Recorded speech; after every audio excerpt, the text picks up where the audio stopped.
محترم سامعین، السلام علیکم ورحمۃ اللہ وبرکاتہ۔ لاکھوں درود اس پاک نبی پر جن کے صدقے ہم ان کی امت میں شامل ہیں۔ رسول اللہ صلی اللہ علیہ وسلم کا مبارک دور گزر جانے کے بعد خلیفہ اول حضرت ابو بکر صدیق رضی اللہ تعالیٰ عنہ کے دور میں بھی حضرت زبیر ابن العوام رضی اللہ تعالیٰ عنہ کو وہی بلند ترین مقام و مرتبہ حاصل رہا اور اس معاشرے میں ان کی وہی قدر و منزلت برقرار رہی۔ خلیفہ اول کے مشیر خاص اور انتہائی قریبی دوست کی حیثیت سے انہیں دیکھا جاتا رہا۔ ظاہر ہے کہ ان دونوں جلیل قدر شخصیات میں بہت قدیم تعلق تھا اور پرانی شناسائی تھی، حتیٰ کہ مکہ شہر میں دین اسلام کے بالکل ابتدائی دور میں حضرت ابو بکر صدیق رضی اللہ تعالیٰ عنہ کی دعوت کے نتیجے میں ہی تو حضرت زبیر رضی اللہ تعالیٰ عنہ مسلمان ہوئے تھے، اور پھر خلیفہ دوم حضرت عمر بن خطاب کے دور میں خلافت میں بھی ان کی یہی حیثیت و قدر و منزلت برقرار رہی، حتیٰ کہ حضرت عمر بن الخطاب رضی اللہ تعالیٰ عنہ قاتلانہ حملے کے نتیجے میں جب شدید زخمی ہو گئے، بچنے کی امید کم تھی، تب اکابر صحابہ میں سے متعدد شخصیات نے یہ اصرار کیا تھا کہ اے امیر المؤمنین، آپ اپنا کوئی جانشین مقرر کر دیجیے۔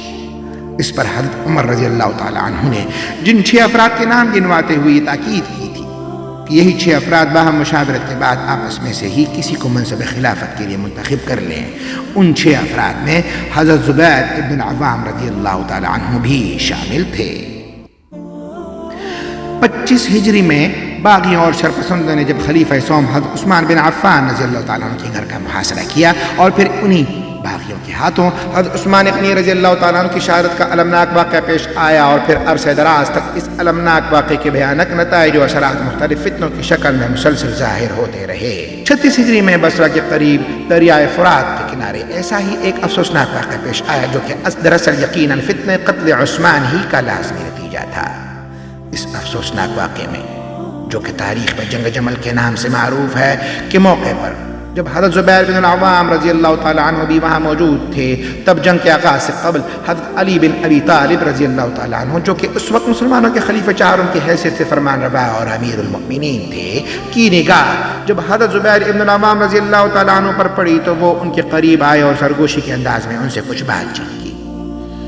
حضرت علی بن ابی طالب کی اس گفتگو سے حضرت زبیر ابن العوام رضی اللہ تعالیٰ عنہ انتہائی متاثر ہوئے اور فوری طور پر وہاں سے چلے جانے کا فیصلہ کیا، اور اس تمام معاملے سے مکمل علیحدگی اختیار کر لینے کا اعلان کیا کہ جو ایک بڑی غلط فہمی کے نتیجے میں پیدا ہو گیا تھا، جن فسادیوں، بدخواہوں اور سازشی عناصر کی مسلسل رشدمانیوں کی وجہ سے یہ فتنہ اس قدر خطرناک شکل اختیار کر گیا تھا، اور اس صورتحال پر وہ انتہائی مسرور شاداں تھے۔ اب انہوں نے جب حضرت زبیر ابن العوام رضی اللہ تعالیٰ عنہ جیسی اہم شخصیات کو وہاں سے واپس لوٹتے ہوئے دیکھا تو انہیں اپنی تمام سازش خطرے میں نظر آنے لگی، اور ان سے یہ منظر برداشت نہ ہو سکا۔ تب ان میں سے ابن جرموز نامی ایک شخص اپنے چند ساتھیوں کے ہمراہ خفیہ طور پر ان کے تعاقب میں روانہ ہو گیا۔ حضرت زبیر ابن العوام تنہا اپنے گھوڑے پر سوار اس مقام سے جو کہ بصرہ شہر کے قریب تھا بہت دور اپنی منزل یعنی مدینہ کی جانب روانہ ہو گئے۔ ابن جرموز اپنے ساتھیوں کے ہمراہ مسلسل تعاقب میں رہا، جبکہ اس دوران حضرت زبیر ابن العوام رضی اللہ تعالیٰ عنہ کو اس چیز کا اندازہ نہیں ہو سکا کہ کوئی دشمن ان کے تعاقب میں ہے۔ آخر وادی السباع نامی ایک مقام پر جب یہ اپنے گھوڑے سے اترے اور نماز میں مشغول ہو گئے، تب ان دشمنوں نے موقع غنیمت جانا اور عقب سے اچانک حملہ کر دیا۔ اس کے نتیجے میں یہ زخموں کی تاب نہ لاتے ہوئے موقع پر ہی شہید ہو گئے۔ یوں رسول اللہ صلی اللہ علیہ وسلم کے جلیل القدر صحابی حضرت زبیر بن العوام رضی اللہ تعالیٰ عنہ سن 36 ہجری میں بصرہ کے قریب اس دنیا فانی سے کوچ کر گئے اور اپنے اللہ سے جا ملے۔